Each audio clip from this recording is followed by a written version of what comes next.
ऋतं च स्वाध्यायप्रवचने च सत्यं च स्वाध्यायप्रवचने च तपश्च स्वाध्यायप्रवचने च दमश्च स्वाध्यायप्रवचने च शमश्च स्वाध्यायप्रवचने च अग्नयश्च स्वाध्यायप्रवचने च अग्निहोत्रं च स्वाध्यायप्रवचने च अदिदयश्च स्वाध्यायप्रवचने च मानुषं च स्वाध्यायप्रवचने च प्रजा च स्वाध्यायप्रवचने च प्रजनश्च स्वाध्यायप्रवचने च प्रजातिश्च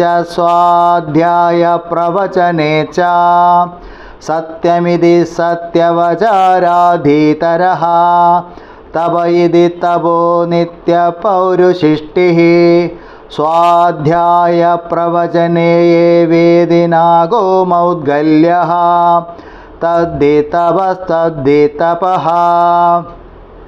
ഇതാണ് 9ാമത്തെ അനുവാകം. ഇതറിയപ്പെടുന്നത് സ്വാധ്യായ പ്രശംസ എന്നാണ്.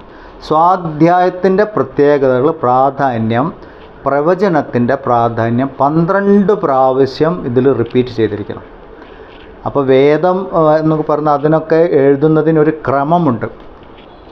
അപ്പോൾ വേണ്ടാത്തതൊന്നും അതിൽ കാണില്ല. വീണ്ടും പലതും വേദത്തിലും ഇതിലൊക്കെ പിന്നീട് പലരും ഏച്ചുകൂട്ടാൻ ശ്രമിച്ചിട്ടുണ്ടെങ്കിലും ഇതൊക്കെ ഏച്ചുകൂട്ടിയ ഭാഗമാണ്. പലരും അവരുടേതായ സ്വാർത്ഥ താല്പര്യങ്ങൾക്ക് ഇതിൽ കൂട്ടിച്ചേർത്താൻ ശ്രമിച്ചിട്ടുണ്ട്. പക്ഷെ മുന്നോട്ടുള്ള ലക്ഷണങ്ങളും പിന്നോട്ടുള്ള ലക്ഷണങ്ങളും നോക്കുമ്പോൾ നടുക്കുള്ളത് ചേരുന്നില്ലെങ്കിൽ അത് ഏച്ചുകൂട്ടിയാന്ന് മനസ്സിലാവും.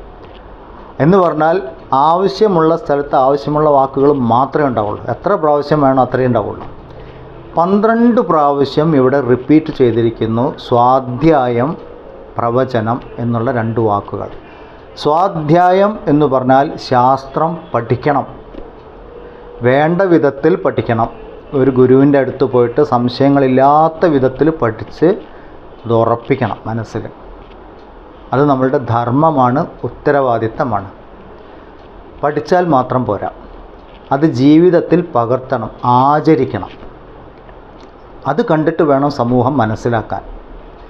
അങ്ങനെ തത്വം ആചരിച്ച് ജീവിക്കുമ്പോഴാണ് ആചാര്യനാവുന്നത്.